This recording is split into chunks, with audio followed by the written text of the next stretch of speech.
യോഗമായാദേവി കംസന്റെ കയ്യിൽ നിന്നും മേൽപോട്ടുയർന്ന് അഷ്ടബാഹുക്കളോടുകൂടി വിരാജിക്കുകയാണ്.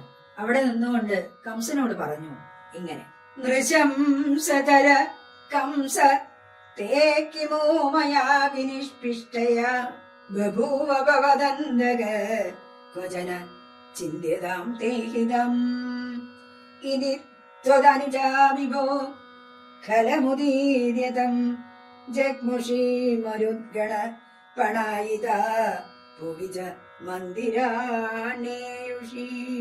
കംസനോട് മായാദേവി പറയാണ്: അരേ ദുരാചാര, മഹാദുഷ്ടനായ കംസ, എന്നെ കൊന്നതുകൊണ്ട് എന്ത് പ്രയോജനം?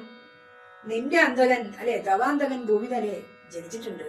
നിനക്ക് ഹിതമായത് നീ എന്ത് വേണമെങ്കിൽ ചെയ്തോ, നിന്റെ സൗകര്യത്തിന് അല്ലെ, നിന്റെ നന്മയ്ക്ക്, അല്ലെങ്കിൽ നിന്നെ മരണത്തിൽ നിന്ന് രക്ഷിക്കാൻ നിനക്ക് എന്ത് വേണമെങ്കിൽ ചെയ്യാം.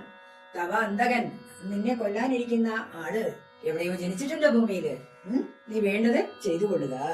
മായാഭഗവതി ഭഗവാന് ശേഷം ജനിച്ചത് കൊണ്ട് തന്റെ അനുജത്തി എന്നാണ്, ഭഗവാന്റെ അനുജത്തി എന്നാണ് അവിടെ പറയുന്നത്. എന്നിട്ട് അങ്ങനെ നിൽക്കുമ്പോഴും മരുദ്ഗണങ്ങളെല്ലാം ദേവിയെ സ്തുതിക്കാൻ തുടങ്ങി.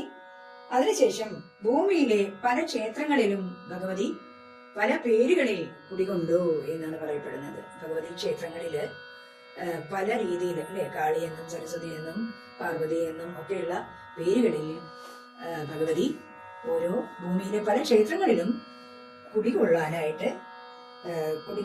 ചെയ്തു എന്നാണ് ഈ ശ്ലോകത്തിൽ നമുക്ക് മനസ്സിലാക്കാൻ കഴിയുന്നത്.